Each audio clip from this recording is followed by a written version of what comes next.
ठीक है, Kepler's law is not only the topic which is not in syllabus, is the only topic which is not in syllabus, है ना।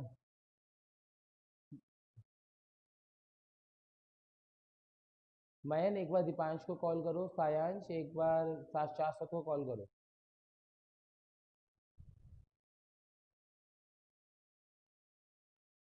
हर्षल प्रणय को, अरे तो बहुत आसान चैप्टर है, छोटा चैप्टर है।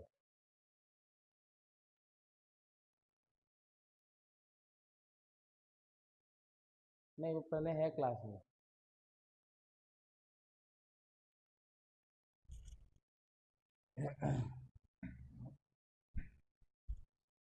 मोहित दीपांश को कॉल करो, सायांश शाश्वत को। इसमें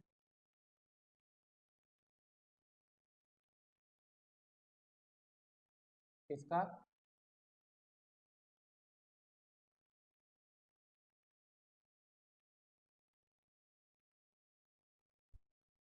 universal law of gravitation. Universal law of gravitation क्या कहता था कि अगर आपके पास दो मासेस हैं, जैसे अर्थ और सन, आप और मैं, ठीक है, मैं भी आपको खींच रहा हूँ, आप भी मुझे खींच रहे हो, ऐसे अर्थ भी सन को खींच रहे, सन भी अर्थ को खींच रहे। हर दो बॉडी दुनिया में दूसरी बॉडी को खींचती है, ये जगत का सत्य है।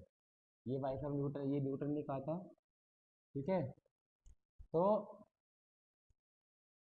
वन वाली बॉडी टू की तरफ अट्रैक्ट हो रही है, टू वाली बॉडी वन की तरफ अट्रैक्ट हो रही है। इन दोनों फोर्सेस का वैल्यू सेम है। कौन हल्की कौन भारी उससे मतलब नहीं है। जितनी फोर्स से सन अर्थ को खींच रहा है उतनी फोर्स से अर्थ सन को खींच रहा है, independent of mass, independent on mass of one object, dependent on product of two object, dependent on product of two object, ठीक है, product of masses of two object. जितनी फोर्स से अर्थ सन को खींच रहा है उतनी फोर्स से सन, जितनी फोर्स से सन अर्थ को खींच रही है उतनी फोर्स से अर्थ सन को खींच रहा है। जितनी फोर्स से अर्थ मून को खींच रहा है उतनी फोर्स से मून अर्थ को खींच रहा है। जितनी फोर्स से मैं तुम्हें खींच रहा हूँ उतनी फोर्स से तुम भी मुझे खींच रहे हो। न्यूटन का थर्ड लॉ। तो ये जो फोर्स है इसने कहा था m1 m2 पे डिपेंड करेगी। जैसे जैसे जैसे जैसे दूर जाएंगे, जैसे जैसे दूर जाएंगे, अब देखो सन हमें पता है लास्ट में अगर प्लूटो प्लैनेट है तो उसको अट्रैक्ट कर रहा है। क्या हमारा सन दूसरी सिस्टम के प्लैनेट को भी अट्रैक्ट कर रहा है, दूसरे सोलर सिस्टम को नहीं। भाई सोलर उसकी भी एक रे डिस्टेंस तक काम करेगा, उसके बाद काम नहीं करेगा। मतलब जैसे जैसे हम सन से दूर जा रहे हैं ग्रेविटेशनल फोर्स वीक होती जा रही है सन की। तो force is inversely proportional to distance का स्क्वायर। मतलब अगर मैं कंबाइंडली कहूँ तो ये जो फोर्स है ये डिपेंड करता है m1 m2 upon R square पर। This force is dependent on m1 m2 by are square, और you can say that F is equal to gm1 m2 by r square. F is equal to gm1 m2 by r square, ठीक है। Force is equal to gm1 m2 by r square. Here g is gravitational constant. G is universal gravitational constant.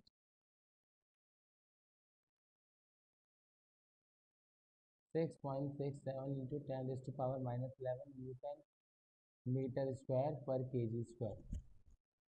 G is a constant, ठीक है। तो ये था universal law of gravitation. तो इसकी statement क्या थी? It states that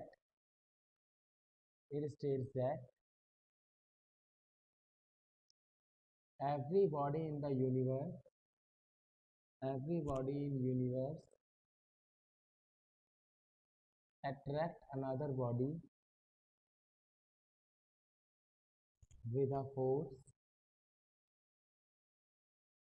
which is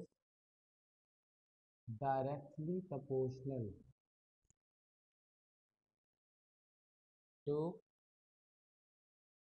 product of masses and inversely proportional to square of distance between them.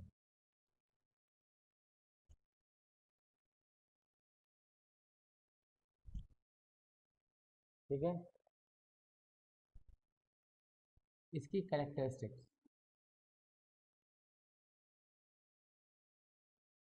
Of gravitational force. पहला, it's a conservative force. Conservative force मतलब जिसमें kinetic energy initial plus potential energy initial बराबर होते हैं kinetic energy final plus potential energy final की। तो पहले बच्चे खाली ये बताया कि अगर दो बॉडी है दुनिया में जिनका मास m1 m2 है, तो वो आपस में अट्रैक्ट करेंगे, अट्रैक्ट ही करेंगे हमेशा। वो जो अट्रैक्टिव फोर्स है वो दोनों के मल्टीप्लाई पे डिपेंड करती है, चाहे हल्का हो चाहे भारी हो, दोनों पे सेम फोर्स लगती है। जितनी फोर्स से अर्थ सन को खींच रहा है उतनी फोर्स से सन भी अर्थ को खींच रहा है। इन्वर्सली का पोर्शन होता है डिस्टेंस के स्क्वायर की। इन दोनों ऑब्जेक्ट के बीच का जो डिस्टेंस है वो आर है। ठीक है, वन वाला टू की तरफ अट्रैक्ट हो रहा है, टू वाला वन की तरफ। कंबाइंडली हम कह सकते हैं कि ये जो एफ है इन दोनों चीज़ों पर डिपेंड करता है। यहाँ पर एक कांस्टेंट है जिसे ग्रेविटेशनल कांस्टेंट कहते हैं। अभी इतना ही लिखा है। ठीक है, इसकी कैरेक्टरिस्टिक बच्चे, it is a conservative force. Conservative force का मतलब क्या होता है बच्चे? You can apply kinetic energy initial plus potential energy initial equal to kinetic energy final plus potential energy final. It is a central force. What is the meaning of central force? बच्चे अब देखो, ये एक arbitrary shape की body है, ये दूसरी arbitrary shape की बॉडी है, तो ये कहाँ अट्रैक्ट करेंगे? तो आपको कुछ नहीं देखना, भाड़ में जाए ये बॉडी। आप मानोगे इसका सेंटर ऑफ मास G1, आप केवल सेंटर ऑफ मास देखोगे, इनको जोड़ दोगे, ये वन वाला इसी की तरफ F12 F21, मतलब इट एक्ट, सेंट्रल फोर्स का मतलब है it act along the line joining the centre of the two bodies. आप डिस्टेंस हमेशा सेंटर से नापोगे, ये डिस्टेंस नाप लोगे। G1 G2 are the centre of two bodies. तो इसकी सेंट्रल फोर्स का मतलब क्या होता है? Act along the line, acts along line joining centre of two bodies. अब वो आपको वन मार्क में कंफ्यूज कर सकता है कि आप थे सन और अर्थ घूम रहे हैं, बीच में सन के चारों तरफ अर्थ है, अर्थ चक्कर लगा रही है, इसके बीच में मून आ गया, तो इसकी फोर्स पे कोई अंतर पड़ेगा या नहीं पड़ेगा? नो। मैं चाहे सेंटर में बैठ के आपके और मेरे बीच की दूरी 2 किलोमीटर है सपोज, या 4 किलोमीटर मान लो, हमारे बीच में पानी आए, आग आए, पत्थर आए, लकड़ी आए, कुछ भी आ जाए, फोर्स सेम रहेगा।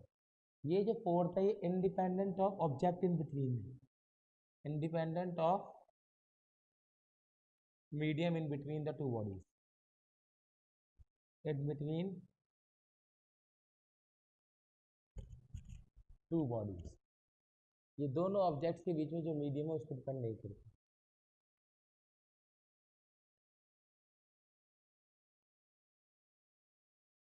सेंट्रल फोर्स का समझ आएगी ना?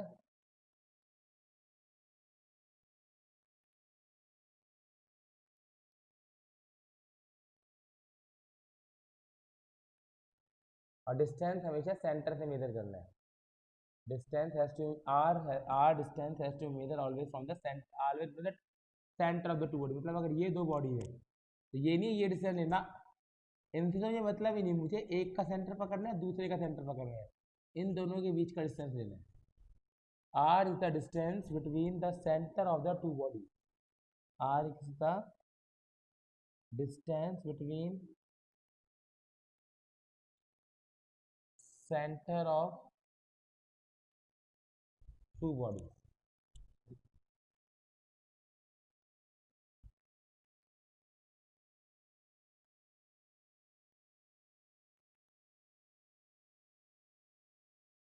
पहले तो इसके अंदर पहला, दूसरा, तीसरा, चौथा।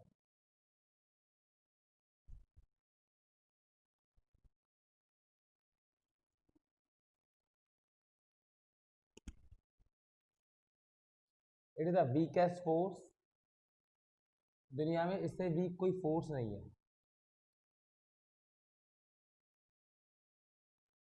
लेकिन ऐसी भी कोई फोर्स नहीं है जो इतनी दूर तक काम कर सके। अगर सपोज मैं सन की जगह एक मैग्नेट रख दूँ जिसका साइज सन के बराबर ही है, और अर्थ की जगह भी एक मैग्नेट रख दूँ जिसका साइज अर्थ के बराबर ही है, but they will neither attract nor repel. उनके बीच में कुछ भी नहीं होगा, क्योंकि दूरी ज़्यादा है। वो बहुत पास पास तक काम करती है मैग्नेटिक और जो चार्ज इलेक्ट्रिक फोर्स है, दूर दूर में काम नहीं करती। ये दूर तक प्लूटो तक खींच रहे हैं।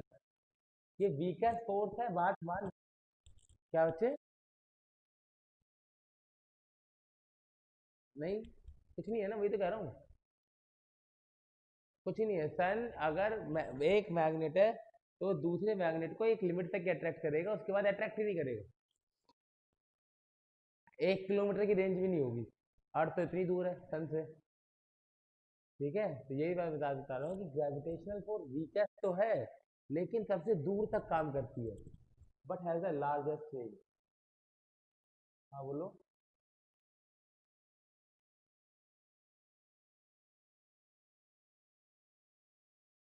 हाँ, जितने बजे छोटे ऑब्जेक्ट हो। ठीक है, तो इसे कहते हैं range of gravitational field is up to infinity. Range of gravitational force is up to infinity, ये बात भी कही जाती है। Gravitational force is up to infinity. Although बहुत ज़्यादा डिस्टेंस का दिया, ऑलमोस्ट जीरो हो जाता है, लेकिन रेंज अगर पूछे 1 मार्क की तो आपको इन्फिनिटी दिख के आनी है। ये इन्फिनिटी तक काम करती है। नेक्स्ट पॉइंट, आज तक किसी को नहीं पता कि ग्रेविटेशनल फोर्स होती है या नहीं। क्यों? ग्रेविटेशनल फोर्स क्यों लगती है? दो मैग्नेट आपस में अट्रैक्ट या रिपेल करती है क्योंकि इनके बीच में मैग्नेटिक फील्ड लाइंस होती हैं। दो चार्ज आपस में अट्रैक्ट और रिपेल करते हैं क्योंकि इनके बीच में इलेक्ट्रिक फील्ड लाइंस होती हैं। ग्रेविटेशनल फील्ड लाइंस दुनिया में है या नहीं ये नहीं पता, इसके बारे में स्टडी चाहिए। हमें नहीं पता। इसने यही तो कहा कि अर्थ सन को अट्रैक्ट कर रहा है, सन अर्थ को अट्रैक्ट, लेकिन क्यों कर रहा है? क्यों कर रहा है? क्या क्या आग लग रही है? ना करे। No one knows. जो है या नहीं है, जो बात है, मैं पूछे क्यों कर रहा है। What's the logic behind this? इसकी बड़ी मिस्ट्री अजीब सी है अभी तक। हाँ, तो क्यों गिर रहा है नीचे, वही तो क्वेश्चन है। ऊपर क्यों नहीं जा रहा? अर्थ हर चीज को नीचे की तरफ क्यों खींच रही है? ऊपर धक्का क्यों नहीं दे रही? वही टंगा रहने दे पेड़ को, एप्पल को। तो नो वन नो व्हाई, क्यों खींच रही है, वही तो क्वेश्चन है। ठीक है, no one knows, no one knows why gravitational force, gravitational force क्यों लगती है, इस बारे में अभी तक कुछ ज़्यादा सफाई से नहीं कह सकते। ऑल दो इसके बारे में स्टीफन हॉकिंग ने अपनी थ्योरी दे रखी है कि जैसे ही इलेक्ट्रिक फील्ड और मैग्नेटिक फील्ड लाइंस होती हैं, ऐसे ही ग्रेविटेशनल फील्ड लाइंस भी होती हैं। लेकिन इसके लिए जो मास, उन्हें डिटेक्ट करने के लिए मास जो है, वो सन का मास बहुत छोटा है। अर्थ का तो काउंट ही नहीं कर रहा। उसने कहा कि उनको अगर आपको डिटेक्ट करना है ग्रेविटेशनल फील्ड लाइंस को, तो सन का मास भी बहुत छोटा है। अगर आपको ग्रेविटेशनल फील्ड लाइंस को स्टडी करना है तो तब देखो जब ब्लैक होल बन रहा है या दो ब्लैक होल टकरा रहे हैं। तो पिछले 2 साल में स्टीफन हॉकिंग की बात सही होती जा रही है। स्टीफन हॉकिंग ने ये जो थ्योरी दी थी कि ग्रेविटेशनल फील्ड लाइन दुनिया में एग्जिस्ट करती है, पर अर्थ के पास और सन का मास ही इतना कम है कि हम उसे डिटेक्ट नहीं कर पाते। अर्थ और सन के पास ग्रेविटेशनल फील्ड लाइन बहुत कमजोर है, हम कोई भी चाहकर भी डिटेक्ट नहीं कर पाते। If you want to detect then study black holes. तो स्टीफन हॉकिंग की थ्योरी तो कुछ ऐसी थी जो प्रैक्टिकली कभी चेक नहीं कर सकते। स्टीफन हॉकिंग सारी थ्योरी ब्लैक होल के ऊपर दी है मैक्सिमम, कौन जाके देखने वाला है। बहुत तेज है स्टीफन हॉकिंग, ऐसा नहीं है।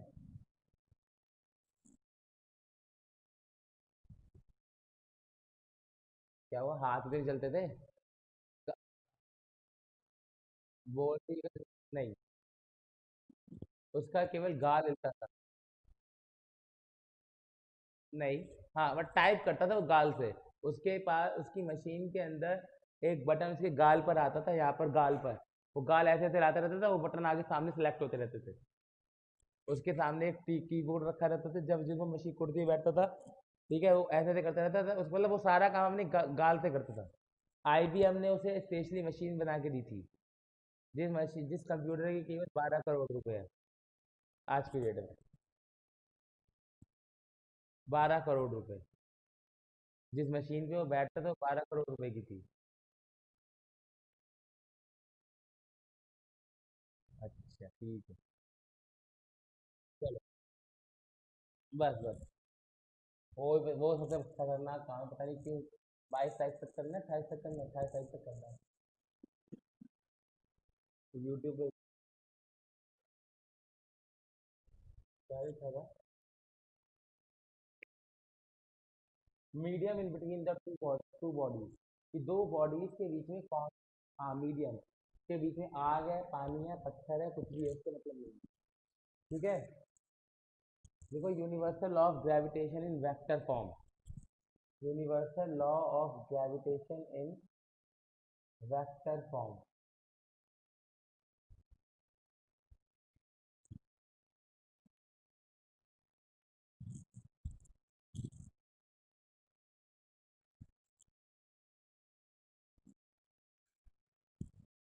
ठीक है, ऐसे बेसिकली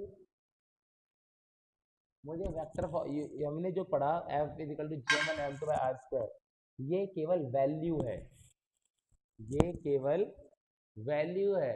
डायरेक्शन के लिए किससे मल्टीप्लाई करना पड़ेगा? वेक्टर फॉर्म का मतलब क्या होता है? डायरेक्शन भी देनी पड़ेगी भाई। अगर ये वन बॉडी है, ये टू बॉडी है, इसका मास m1 है, इसका मास m2 है, they are attracted toward each other, they are separated by r distance of r।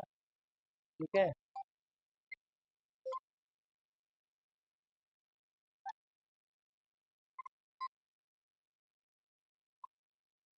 Hello. Good evening, कौन? हाँ बच्चे।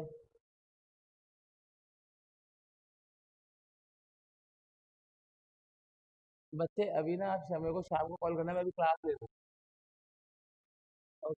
हाँ बच्चे, वो किसी का फोन आ गया था।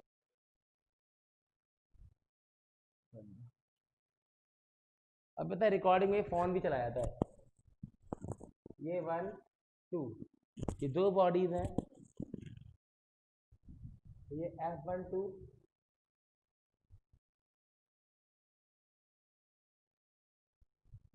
F21।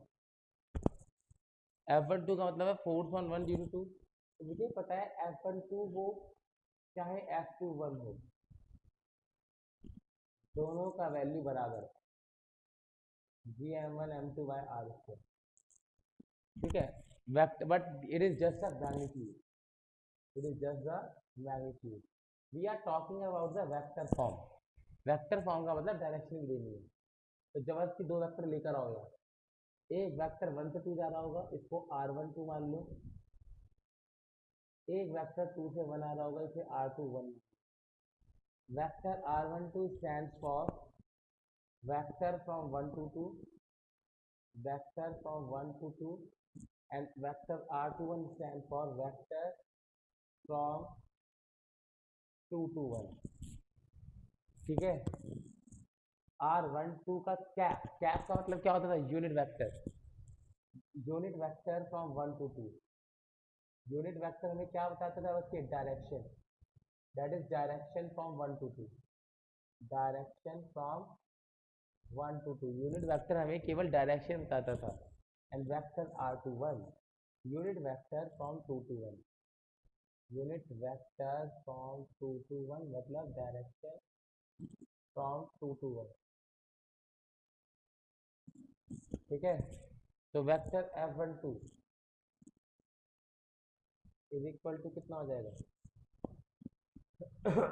Value into my direction, magnitude into my direction is the vector, direction one two किस डायरेक्शन में है, वेक्टर F12 R12 की डायरेक्शन में या R21 की डायरेक्शन में है। यू कैन सी दैट जो F12 है वो R12 की डायरेक्शन में है, तो इसे R12 से मल्टीप्लाई कर दो, G m1 m2 by are square into vector upon में उसका मैग्नीट्यूड। यूनिट वेक्टर क्या होता था, वेक्टर अपॉन में उसका magnitude, G m1 m2 upon में are cube into R1। This is the vector form, this is the vector form. Similarly you can write R21, vector R21 को आप क्या लिख सकते हो, मैग्नीट्यूड क्या है बच्चे, 2 से 1 की तरफ, 2 से 1 की तरफ, जी यानी कि F direction unit vector R21, G m1 m2 by are square into में वेक्टर अपॉन में उसका magnitude, G m1 m2 upon में आर क्यूब इंटू में vector R21, G m1 m2 upon r cube into में vector R21। ठीक है, लेकिन अगर आप फिगर में देखेंगे तो R12 और R21 ये दोनों की वेक्टर फॉर्म आ गए।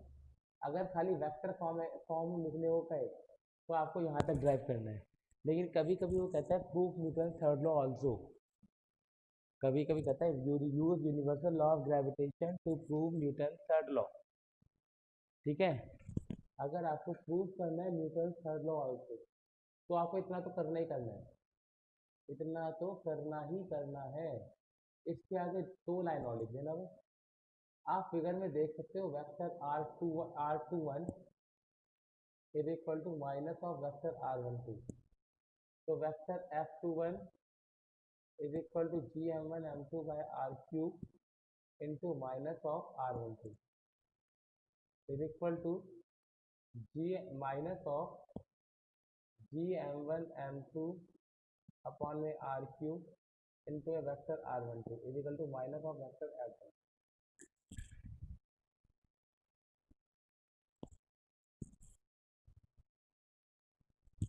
Vector F21 and minus vector F12 are equal, यही तो न्यूटन का थर्ड लॉ है कि वेक्टर F21 बराबर होता है माइनस वेक्टर F12 के, which is the Newton third law.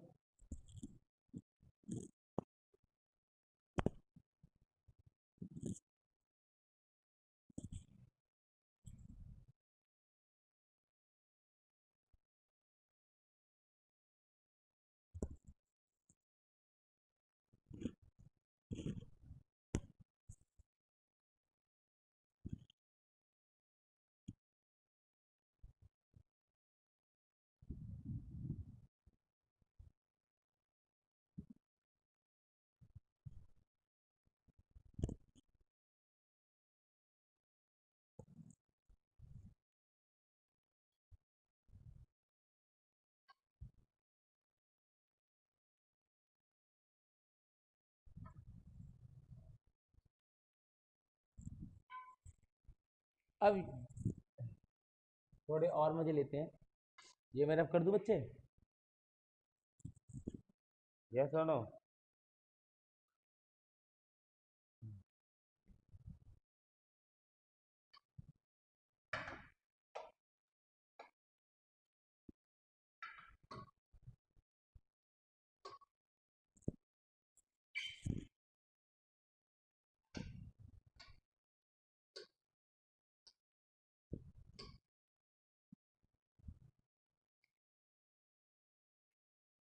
सबका नोट हो गया बच्चे,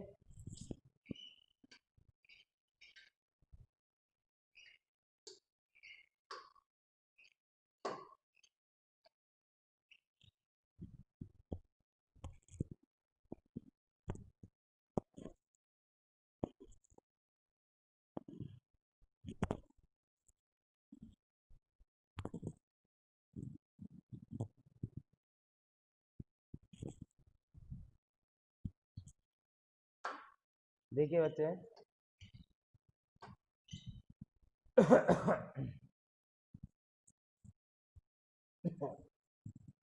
क्या करा रहा था ना, हाँ मजे ले रहा था। देखिए बच्चे मत, आपने बचपन से एक चीज पढ़ी है कि गुरुत्वाकर्षण बल की वजह से टाइड्स आते हैं, लो टाइड हाई टाइड। हाँ या ना, कि कभी कभी सन ऐसी मून ऐसी पोजीशन पे आ जाता है कि अर्थ के सारे पानी को ऊपर की तरफ खींच लेता है और फिर नीचे छोड़ देता है। यस और नो? तो ये है अर्थ, इतना बड़ा है ये डिस्टेंस। यहाँ पर छोटू सा मून है,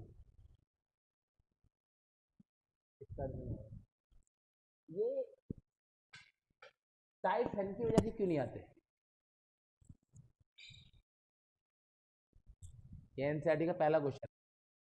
टाइड सन की वजह से क्यों क्यों नहीं आते? Who is attracting more the earth, sun और the moon? Attractive force on earth due to sun, force on earth due to sun बहुत ज्यादा है, force on earth due to moon. मुझे पता ही था भाई, बहुत अच्छी तरीके से जानता हूँ। लेकिन टाइड मून लाता है, यानी कि टाइड्स आने के लिए ग्रेविटेशनल फोर्स रेस्पॉन्सिबल नहीं।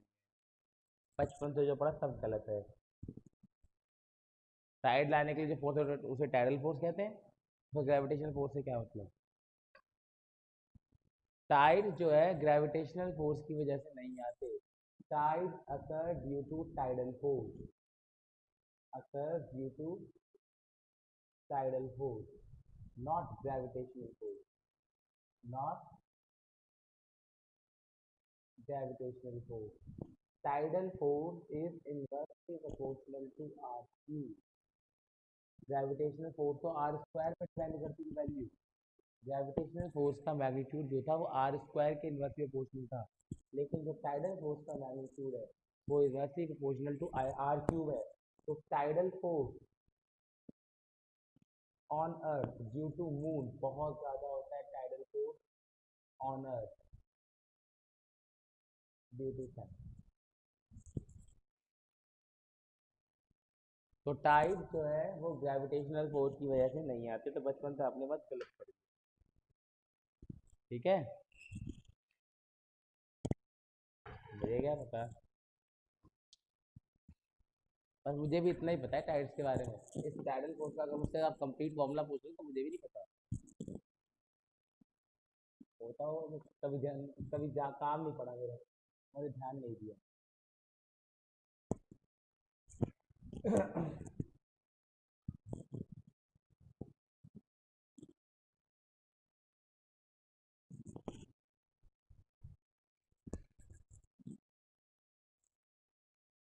अब इस पैन को अगर मैं छोड़ता हूँ तो ये नीचे गिरेगा।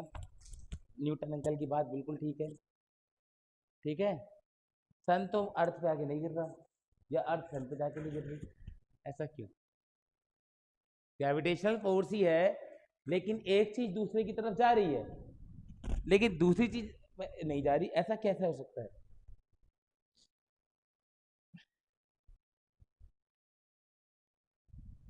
बात समझ आ रही? अगर मैं अर्थ को छोड़ता हूँ, ऐसा नहीं हुआ कि मून आके अर्थ पे गिर गया। सब तो बहुत दूर है, चलो मून तो पास में ही है, ये रहा 2 कदम दूरी पर मून है, 2.1 किलोमीटर डिस्टेंस पर। ठीक है,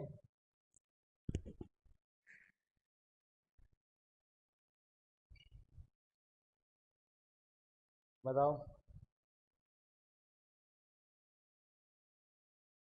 हाँ, ये ज़्यादा कुछ था ही नहीं, मैंने ये बताया बच्चे कि बचपन में आपने पढ़ा है टाइडल फोर्स, टाइड जो मून की वजह से आते हैं, क्योंकि मून का ग्रेविटेशनल फोर्स ज़्यादा होता है सन से। लेकिन बात गलत है, अर्थ सन के चारों तरफ घूम रही है, तो सन का ही ग्रेविटेशनल फोर्स अर्थ पर ज़्यादा लग रहा है ड्यू टू इट्स हैवियर मास। सन का मास इतना ज़्यादा है कि उस पर इतनी दूर होने के बाद भी अर्थ पर सन की वजह से ग्रेविटेशनल फोर्स ज़्यादा लगता है। यही लिखा है, force on earth due to sun, force on is much greater than the force on earth due to moon, force on earth due to moon. ठीक है, tide occur due to tidal force, not gravitational force. Tidal force is inversely proportional to R cube, जबकि gravitational force inversely proportional to R square. तो इसलिए tidal force moon की ज़्यादा है। अर्थ tides gravitational force की वजह से नहीं आते, मैं बस इतना बता रहा हूँ। टाइड्स टाइडल फोर्स की वजह से आते हैं, और जिसका फॉर्मूला इन्वर्सली प्रोपोर्शनल है आर क्यूब के।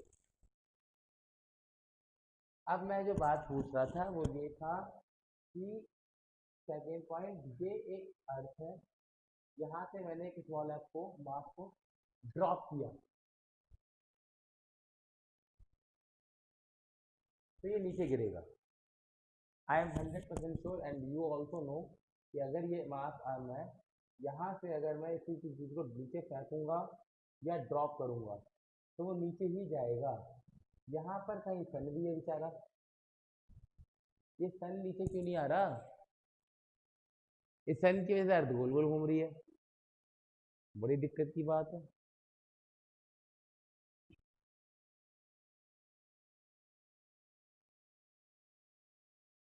नहीं, तो मून तो अभी तक आ ही जाता, मून तो इधर, मून तो पास में ही है।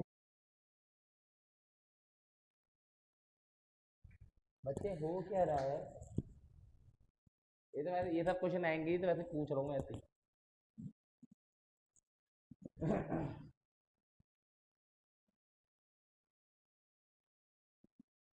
ये अर्थ है,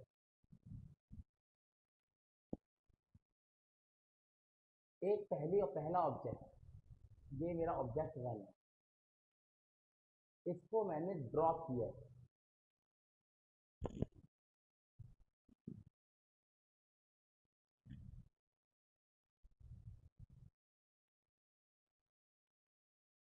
ये मेरा पहला ऑब्जेक्ट है जिसको मैंने ड्रॉप किया, तो ये नीचे गिरेगा। ये मेरा दूसरा ऑब्जेक्ट है जिसे मैंने लेफ्ट अर्थ के ऊपर ही था, ये भी स्मॉल वेलोसिटी से ऐसे फेंक दिया, स्मॉल वेलोसिटी से, तो ये ऐसे गिर जाएगा पैरा प्रोजेक्टाइल। अगर मैंने इसे वेरी हाई वेलोसिटी पे फेंक दिया,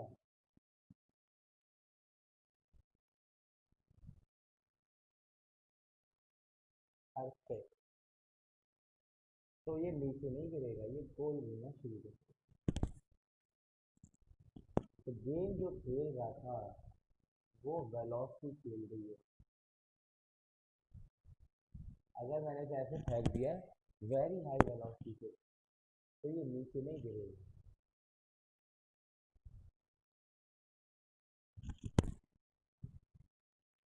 यही चीज हो रही है अर्थ और सन के साथ।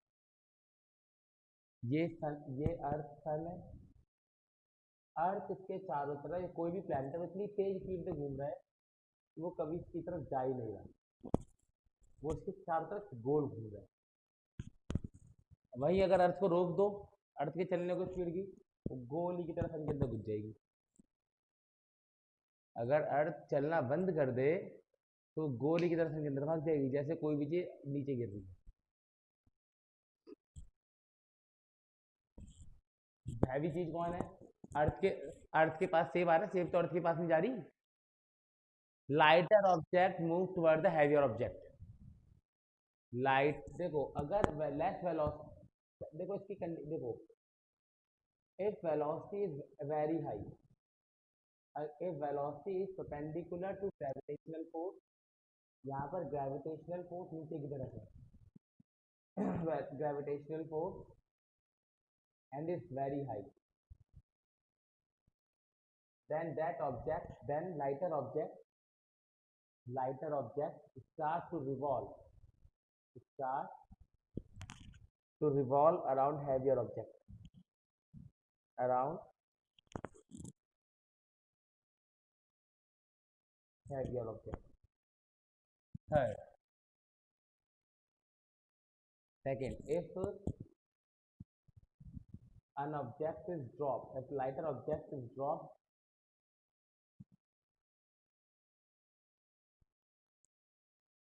towards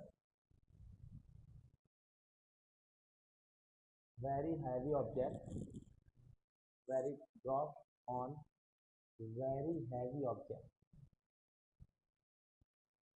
then lighter object will move toward heavy object। क्यों? क्योंकि एज एक्सलरेशन होता है F by m. Acceleration is inversely proportional to mass. Heavy object का मास बहुत, अर्थ का मास बहुत ज़्यादा है, सेब उसे एक्सलरेट नहीं कर सकता, लेकिन सेब का मास कम है, अर्थ उसे एक्सलरेट कर सकती है। फोर्स तो दोनों में सेम है। जितनी फोर्स से अर्थ सन को खींच रहा है उतनी फोर्स से जितनी फोर्स से अर्थ एप्पल को खींच रहा था उतनी फोर्स से एप्पल अर्थ को खींच रहा था। दोनों पे फोर्स सेम लग रही है, ठीक है। लेकिन एक्सलरेशन होता है एफ बाय एम। एक्सलरेशन मास के इनवर्सली प्रोपोर्शनल है। जितना ज़्यादा मास उतना कम एक्सलरेशन। तो अर्थ का मास तो बहुत ही ज़्यादा है, तो एक्सलरेशन जीरो है एप्पल की वजह से। अर्थ को एप्पल की मास की वजह से कोई एक्सलरेशन नहीं मिला। अर्थ का मास इतना ज़्यादा है कि उसको एप्पल की वजह से कोई एक्सलरेशन नहीं मिलता, लेकिन एप्पल का मास इतना कम है कि उसे अर्थ की वजह से 9.8 मीटर पर सेकंड स्क्वायर का एक्सलरेशन मिल जाता है।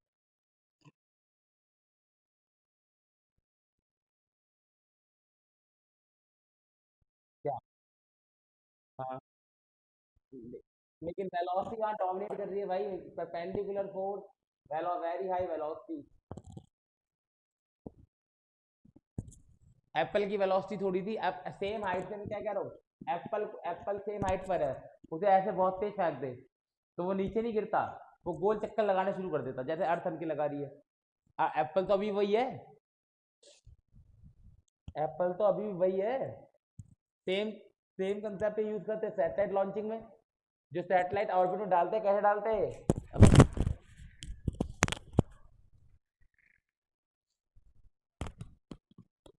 हाँ,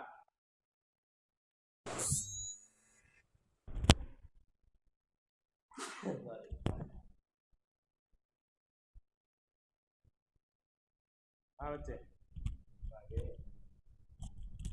जो ये सैटेलाइट ऑर्बिट में लॉन्च करते हैं, कैसे करते हैं?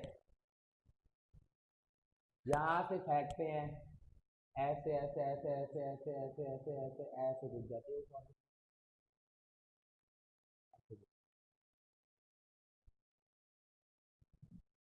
सैटेलाइट कभी सीधी लॉन्च नहीं होती, सीधी क्योंकि जाएगी तो परपेंडिकुलर नहीं हो पाएगी फोर्स के। कि सीधी, अगर सीधी भेजेंगे तो वेलोसिटी और फोर्स परपेंडिकुलर होंगे क्या? नहीं। तो सैटेलाइट हमेशा टेढ़ी ही जाती है, और इस तरीके से जाती है कि जब वो अर्थ की सरफेस में एंटर कर रही है तो उस पर जो फोर्स लगे वो वेलोसिटी के क्या लगे? परपेंडिकुलर। अब सेम एप्पल को अगर आप बहुत हाई वेलोसिटी से अर्थ सीधा फेंक दोगे परपेंडिकुलर, तो अर्थ पे नीचे नहीं गिरेगा, वो गोल घूमता रहेगा। दिस आई वांट टू से। क्या सर, अगर एप्पल को बहुत हाई वेलोसिटी से सीधा फेंक दिया तो वो अर्थ के लिए क्या बन जाएगा? एक सैटेलाइट, तो अर्थ के चारों तरफ चक्कर लगाता रहेगा। इसीलिए तो सैटेलाइट को बहुत हाइट, तेज, यानी कि कितना? बहुत बहुत ज़्यादा तेज, क्योंकि एप्पल की हाइट तो बहुत कम है। सैटेलाइट की हाइट बहुत ज़्यादा क्यों रखनी पड़ती है? चांद इतनी दूरी पे क्यों रखना पड़ा? जितनी ऊंचाई पे जाओगे उतनी कम वेलोसिटी होनी चाहिए। समझ आ रहा है नहीं आ रहा? जितनी ऊंचाई पे जाके उसे रिवॉल्व कराओगे यस सर। उतनी कम वेलोसिटी चाहिए। तो एप्पल को तो बहुत ज़्यादा तेज फेंकना पड़ेगा, ठीक है। नेक्स्ट क्वेश्चन, ये तो ऐसे ही था। फाइंड द, आपको जानना था सर। हाँ जाना तो था, चलो। Thank you sir. Numerical will do on this in next class. कितना चैप्टर रहता है सर ये? अब अभी तो एक टॉपिक है भाई, आप तो कहते चैप्टर छोटा है। तो ये भी नहीं कहा था एक दिन में हो जाएगा।